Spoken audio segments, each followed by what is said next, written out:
انہیں بھی قتل نہ کرے، حالانکہ غیر مسلم ہے، کیونکہ ان کا مقصد لڑنا ہے ہی نہیں، انہیں بھی قتل آپ صلی اللہ علیہ وسلم نے کرنے سے منع کیا۔ یہ جہاد کی بہت ساری چیزیں ہیں جس کو لوگوں نے بھول گئے، بھلا دیا، اور قرآن مجید اور احادیث کی روشنی میں جہاد کے مفہوم کو جب صحیح طور پر نہیں سمجھتے ہیں تو دنیا میں فتنہ اور فساد بھی پھیل جاتا ہے۔ اس آیت کو سمجھنے کے لیے دو آیتیں اور ہیں، سورہ آل عمران کی اور سورہ نساء کی، اس ضمن میں سمجھانے کے لیے میں ان کو لے کر آ رہا ہوں۔ ایک نقطہ اور یاد رکھیں، اللہ تبارک نے آیت نمبر 243 میں کہا کہ یہ لوگ موت کی ڈر سے اپنے گھروں سے نکلے، جبکہ موت سے وہ بچ نہیں سکتے تھے، موت سے بچ نہیں سکتے تھے، اس جگہ سے نکلنے کے باوجود بھی موت نے انہیں دبوچ لیا۔ اللہ نے مثال دے کر یہ کہا کہ دیکھو اللہ تمہیں حکم دیتا ہے اللہ کی راہ میں لڑنے کا تو فوراً تیار ہو جاؤ، چوں چرا نہ کرو، چیموگیا نہ کرو، نہ رکو اس سے، کیونکہ اللہ کی راہ میں لڑنے سے جان ہی جائے گی نا۔ ویسے بھی تم موت کو ٹال نہیں سکتے، ویسے بھی تم موت کو ٹال نہیں سکتے، موت کہیں نہ کہیں تو تمہیں دبوچ لے گی۔ اس لیے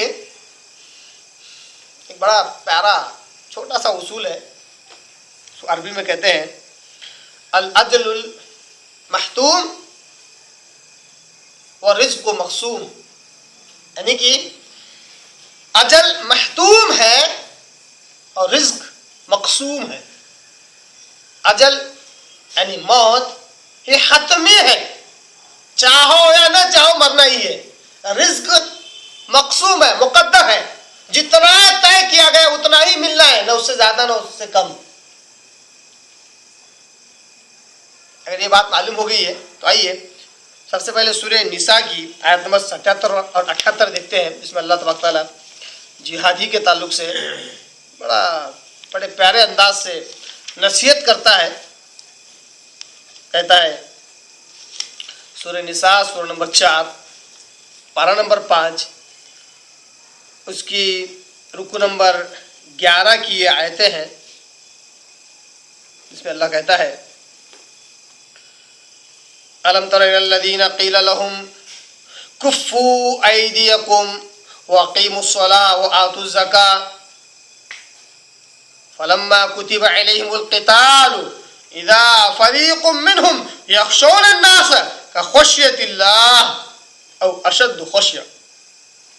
بڑی پیاری آیت ہے، صرف اس ایک آیت کو درس کا موضوع بنا لیا جائے تو بھی کافی تھا، ضمنی طور پر میں اس کو آپ کے آگے رکھ رہا ہوں زیادہ تشریح کیے بغیر۔ آیت 77 میں اللہ کہتا ہے أَلَمْ تَرَ إِلَى الَّذِينَ قِيلَ لَهُمْ كُفُّوا أَيْدِيَكُمْ، اے محمد صلی اللہ علیہ وسلم، یہاں پہ بھی دیکھ علم ترى کا ہی انداز ہے۔ اے محمد صلی اللہ علیہ وسلم، کیا آپ نے ان لوگوں کو دیکھا ہے، ان لوگوں کے بارے میں کیا آپ کو معلوم ہے کہ جن سے یہ کہا گیا تھا کفو ایدیکم، کہ اپنے ہاتھوں کو روکے رکھو، لڑائی مت کرو، قتال نہ کرو، جھگڑا نہ کرو، یہ حکم ہم نے دیا تھا، جہاد نہ کرو، ہم نے یہ حکم دیا تھا اس سے پہلے۔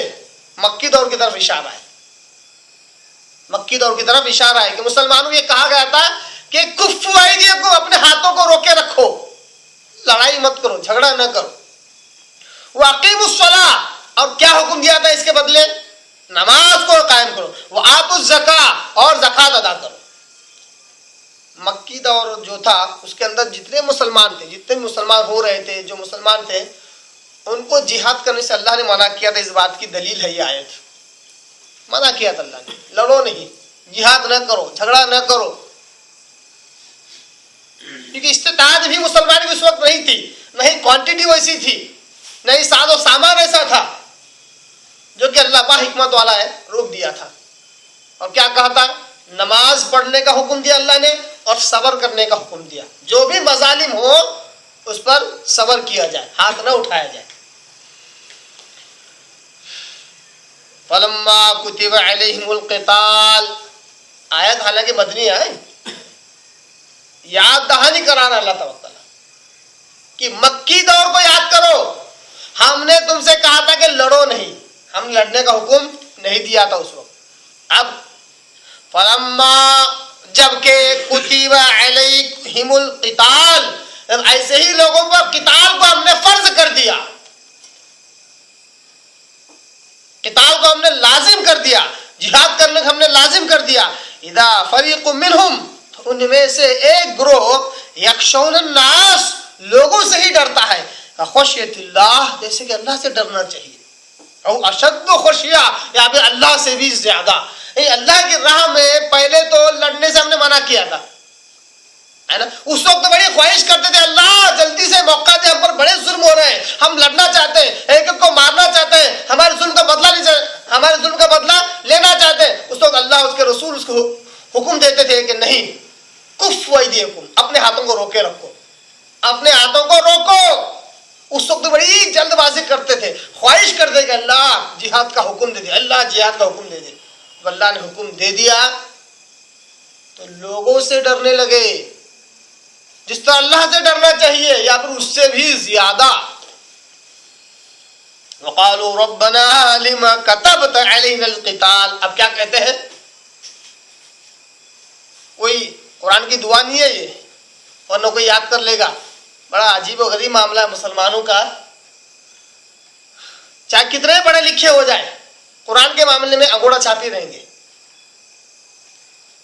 نام کیسے رکھنا بچے کا، تو بولے عربی کی قرآن لے لینا جس میں ترجمہ نہیں ہے، آنکھ بند کر کے انگلی رکھ دینے کا، جس کے اوپر آ گیا وہی نام رکھنے کا بچے پہ۔ کتنے ہی پڑھے لکھے کیوں نہ ہو، ڈاکٹر کیوں نہ ہو، انجینئر کیوں نہ ہو، قرآن کے معاملے میں انگوڑا چھاپ۔ اسی طرح ربنا کی دعائیں دیکھو آپ واٹس ایپ پہ، انٹرنیٹ پہ، بس ربنا کی دعائیں ہر طرف بھیجتے رہتے۔ ربنا کی دعائیں ایسا مت دیکھو، دیکھو معنی مفہوم کیا ہے، صرف عربی میں ربنا دکھتے ہی دعا سمجھ لیے، یہاں پہ ربنا